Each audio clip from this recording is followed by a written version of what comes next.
Jayek, Minogizget. I hope you have had a wonderful day and a wonderful week.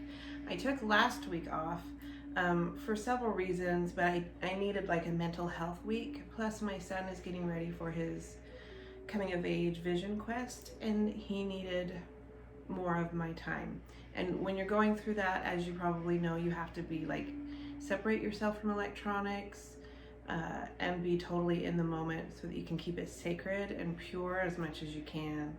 So I'm back this week and we are still continuing on with our Braiding Sweetgrass series. I hope you all have the book and we can all join in with what we're thinking of it, what we're getting from it, as well as our own experiences. So be sure to drop your comments in the comment section and we can have a discussion. Okay, so let's get started. So I've already smudged, and I just want us all to take a moment to be present. Put both feet on the floor. Breathe in and out. Okay, let's get ready. Weeks ago, we left off on the chapter about strawberries, and that was such a beautiful chapter. We just did that one. For today, I think we can make it through 2 chapters. So I'm starting at an offering, and that is page 33. Our people were canoe people until they made us walk, until our lakeshore lodges were signed away for shanties and dust. Our people were a circle until we were dispersed. Our people shared a language with which to thank the day until they made us forget. But we did not forget, not quite. That's just the opening to this chapter, and it is so deep. I have read that phrase over and over again since I read it. It is so moving and deep and true, and it's full of grief, but at the same time of so much hope, because through it all, we are still very much here. So I want to print this out and frame it and put it somewhere to remind us that we're still here and we didn't forget, and we're all coming back. Okay, moving on. So I'm not reading it all for you because I really want you to get the book. I want to do this. I tried to see if I could like break this down into smaller segments, but this part I think we all need to read it and discuss. This is on 35 and we're going into 36. So let's go. I knew that in the long ago times our people raised their thanks in morning songs, in prayer, and the offering of sacred tobacco. But at that time in our family history, we didn't have sacred tobacco, and we didn't know the songs. They had been taken away from my grandfather at the doors of the boarding school. But history moves in a circle, and here we are, the next generation, back to the loon-filled lakes of our ancestors, back to canoes. I love that. My mother had her own more pragmatic ritual of respect, the translation of reverence and intention into action. Before we paddled away from any camping place, she made us kids scour the place to be sure that it was spotless. No burnt matchstick, no scrap of paper escaped her notice. Leave this place better than you found it, she admonished, and so we did. We also had to leave wood for the next person's fire, with tinder and kindling, carefully sheltered from rain by a sheet of birch bark. I like to imagine their pleasure, those other paddlers arriving after dark to find a ready pile of fuel to warm their evening meal. My mother's ceremony connected us to them too. The offering was made only under an open sky and never back in town where we lived.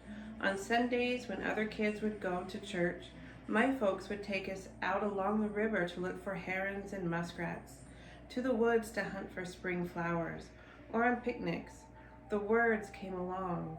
For our winter picnics, we would walk all morning on snowshoes, and then build a fire in the center of a circle stomped down with our webbed feet.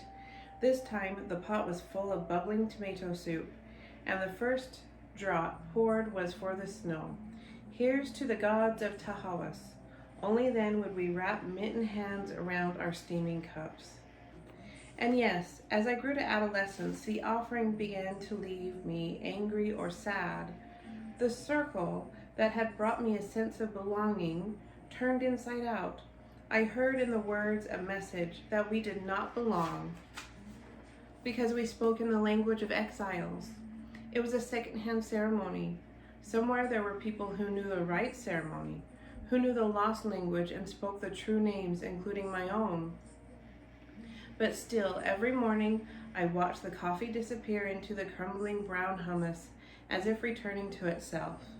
In the same way that the flow of coffee down the rock opened the leaves of the moss, ceremony brought the quiescent back to life, opened my mind and heart to what I knew but had forgotten.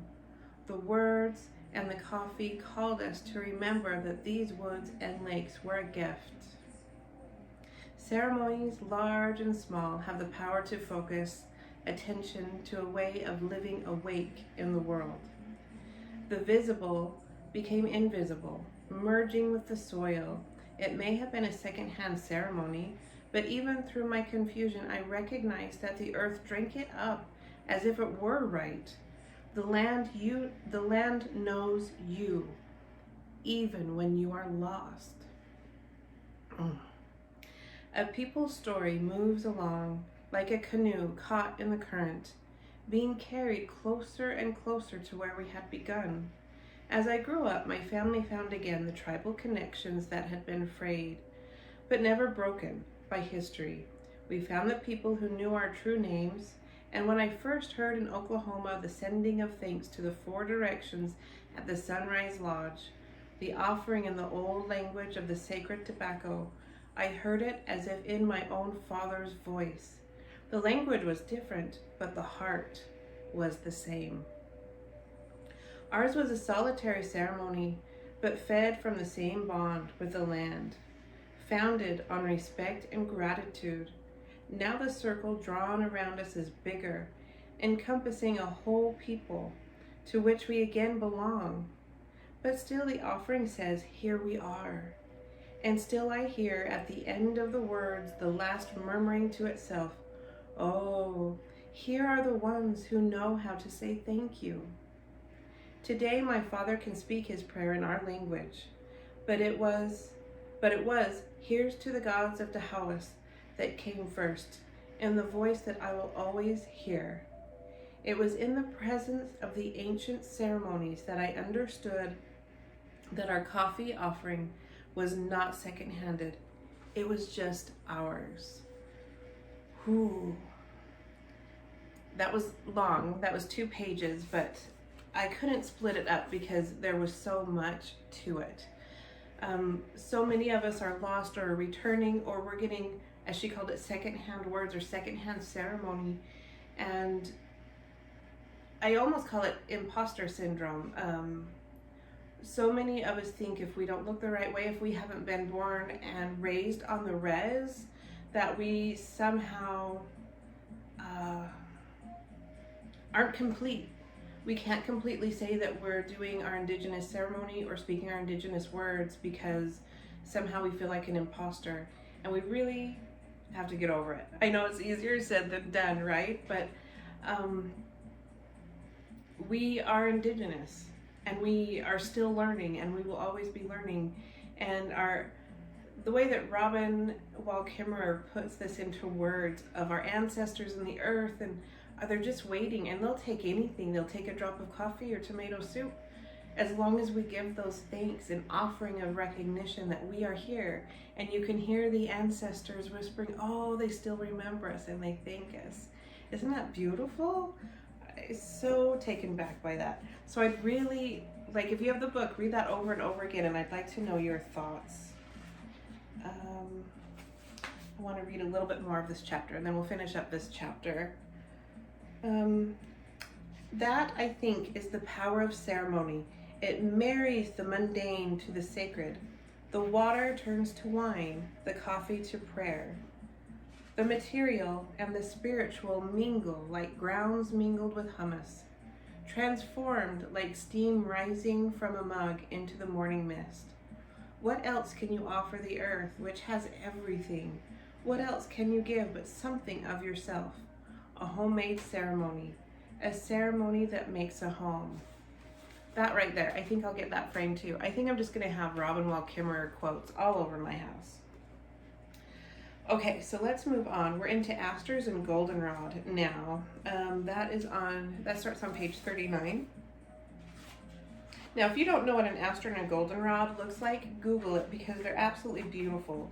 And if you can get a picture of them together, you'll understand more of exactly what she's talking about. She's talking about when she goes to college, and they're the typical old professors that don't consider Indigenous oral history as, well, we still struggle with that today. But professors who are like, it's all science, we don't consider Indigenous stories as a reason to study science. So she's struggling with that, wanting to learn and go forward in this world, but at the same time being kind of shut down by her elders, her non-Indigenous elders around her. So let's read a little bit. But my advisor said, it's not science, not what botany was about.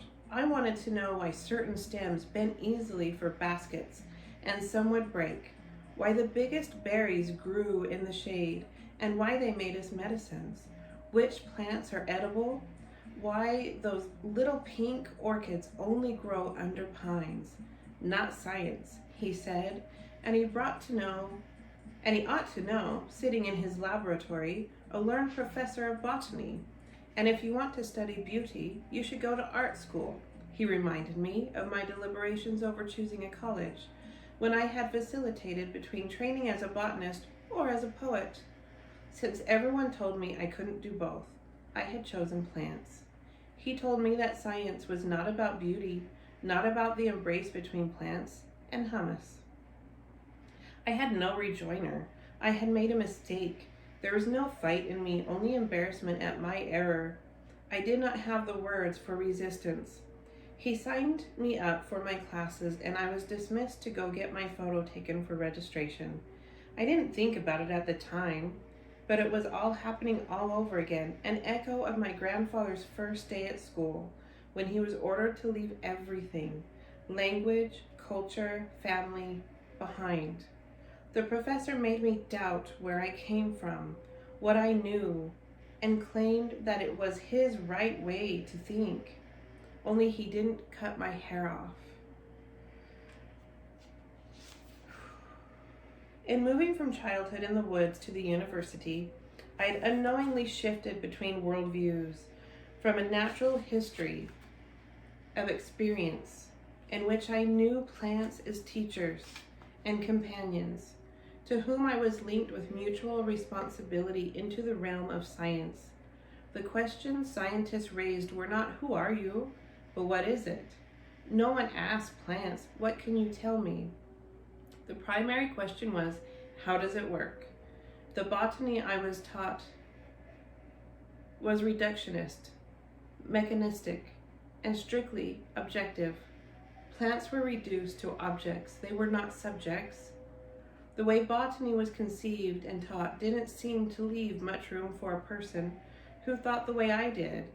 The only way I could make sense of it was to conclude that the things I had always believed about plants must not be true at all. It kind of touches on again why so many of us have imposter syndrome, because we are shut down so often by non-Indigenous people who probably think, that they're doing good things, but in all reality, they're not. When you stop listening to people around you, like truly listening, then you do yourself a great disservice. But that's my opinion. Okay, let's moving on. I just want to read this one paragraph, and then we'll move on more. See, we're on page 43. It reminds me of a story told by my friend Holly Youngbear Tibbets, a plant scientist armed with his notebooks and equipment, is exploring the rainforest for new botanical discoveries, and he has hired an indigenous guide to lead him. Knowing the scientist's interest, the young guide takes care to point out the interesting species. The botanist looks at him appraisingly, surprised by his capacity. Well, well, young man, you certainly know the names of a lot of these plants. The guide nods and replies with downcast eyes. Yes, I have learned the names of all of the bushes, but I have yet to learn their songs. I was teaching the names and ignoring the songs. Okay, moving on. Let's see. There was a news clipping there with a photo of a magnificent American elm, which had just been named the champion for its species, the largest of its kind. It had a name, the Louisville elm. My heart began to pound, and I knew my world was about to change, for I'd known the name Louisville all my life, and here was his face looking at me from a news clipping. He was our Potawatomi grandfather, one who had walked all the way from the Wisconsin forest to the Kansas prairie with my grandma, Shanote. He was a leader, one who took care of the people in their hardship. That garage door was left ajar that night, that light was left burning, and it shone on the path back home for me. It was the beginning of a long, slow journey back to my people, called out to me by the tree that stood above their bones. To walk the science path, I had stepped off of the path of indigenous knowledge. But the world has a way of guiding your steps. Seemingly out of the blue came an invitation to a small gathering of native elders to talk about traditional knowledge of plants. One I will never forget, a Navajo woman without a day of university botany training in her life, spoke for hours, and I hung on every word. One by one, name by name, she told of the plants in her valley, where each one lived, when it bloomed, who it liked to live near, and all its relationships to who ate it, who lined their nest with its fibers, what kind of medicine it offered. She also shared the stories held by those plants, their origin myths, how they got names, and what they have to tell us. She spoke of beauty. Her words were like smelling salts, waking me to what I had known back when I was picking strawberries. I realized how shallow my understanding was. Her knowledge was so much deeper and wider and engaged all the human ways of understanding. She could have explained asters and goldenrod. To a new PhD, this was humbling. It was the beginning of my reclaiming that other way of knowing that I had helplessly let science supplant. I felt like a malnourished refugee invited to a feast, the dishes scented with the herbs of home. That's just beautiful. Native scholar Greg Cajet, I hope I pronounced that right, Cajet, has written that indigenous ways of knowing, we understand a thing only when we understand it with all four aspects of our being: mind, body, emotion, and spirit.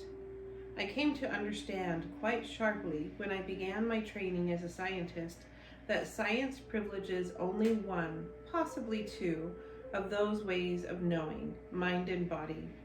As a young person wanting to know everything about plants, I did not question this, but it is a whole human being who finds the beautiful path.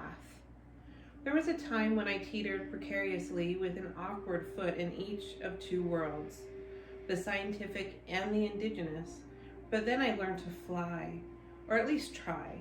It was the bees that showed me how to move between different flowers, to drink the nectar and gather pollen from both.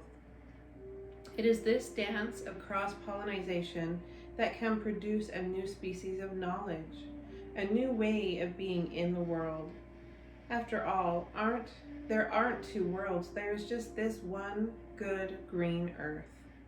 That September pairing of purple and gold is lived reciprocity and wisdom, is that the beauty of one is illuminated by the radiance of the other.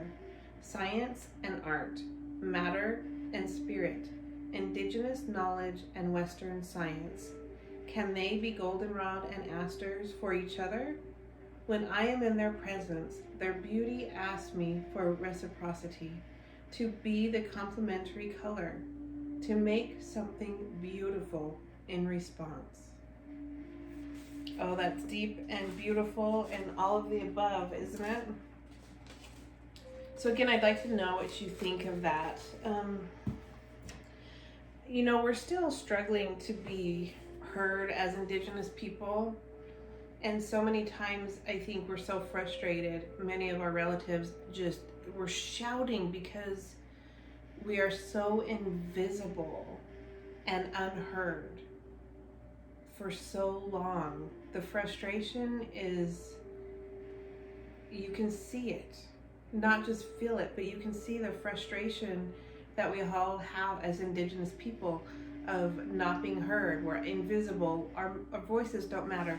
And one huge example is, I don't want to give out too much information, but basically my daughter is in college right now. She's about to get her master's degree and then onto her PhD. Well, she's doing her dissertation, and she wants to quote and have Robin Wall Kimmerer as a reference in her paperwork. And she can't. Not because Robin Wall isn't educated, because she is educated. She has a PhD. But because she isn't an anthropologist. So even though my daughter's paper is about Indigenous issues and Indigenous artifacts and Indigenous tribes that are still here, she still can't cite a Native American person unless they have the correct degree. Think about that for a minute. It's something about Indigenous issues, about Indigenous history, about Indigenous culture. Now, tell me, how many of the anthropology books that you have read about Indigenous culture and beliefs and history are actually written by true Native Americans? How many anthropologists are actual Indigenous people? There's not many, because the line in the past to education and to getting there and to being heard and seen just isn't there. And still today, in 2021, we can't cite our own people on issues at the academic level that have to do with Indigenous people. So that gets me all riled up on a whole different thing. But I want you to think about that for a little bit, because it also, it explains why when we're marching against a pipeline or we're fighting for our lands or our sovereignty, I mean, the Wampanoag just in the last 4 years had their sovereignty evoked. So when you see us fighting for our lands, our hunting rights, our sovereignty, this is just an example of why we are so frustrated, because we are still in 2021 unheard. Even when it comes to issues that deal specifically with us, we aren't heard. So think about that, smudge a little bit, because we don't want you getting all frustrated and getting off your path, but use your voice. If there are any college students or even high school students that are watching this, or if you have college or high school students in your family, I would encourage them to cite with Indigenous authors. Cite them. Indigenous people need to be heard more. So they need to be used more as references, as a citing source, as an educational tool. Look at the references of the textbooks you're reading and of the books you're reading, especially if they're about Indigenous issues. Is it being written by an actual Indigenous person? Very important. So check that out. Next week, I plan on being on schedule unless there's a weird emergency, which of course I'm not planning on. And we'll move on to the next chapter, which is, and we're almost halfway through. This is such a great book. So we're going to be moving on to learning the grammar of animacy. To be native to a place, we must learn to speak its language. And I'm hoping we might be able to get through 2 chapters then, just to kind of move this along. We might be able to. Yeah. So next week we'll be working on learning the grammar of animacy, and that starts on page 48. We'll get there. And I hope to see you all there. I hope to see and read your comments so we can have a great discussion. And take care, you guys. Take care of yourself. February is kind of a crazy month. So take care of yourself. Make sure you're smudging, taking time for yourself, having some good self-care, and being present and in the moment. Thank you all so much. Chimegwech, Bamapi. For every Indigenous Author Monday video that I put out, I am dedicating it to the One Shelf Project put on by Gadakana. Gadakana is an Indigenous organization, a 501c3 nonprofit, tax-deductible organization that provides books in their local libraries that are actually accurate, historically accurate, and by Indigenous authors, both fiction and nonfiction. And their goal is to at least have a shelf dedicated to Indigenous accurate information in their local libraries. They can only do this with help through donors, and they need your help.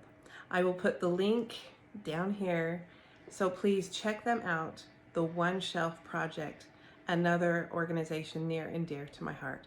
Gadakana.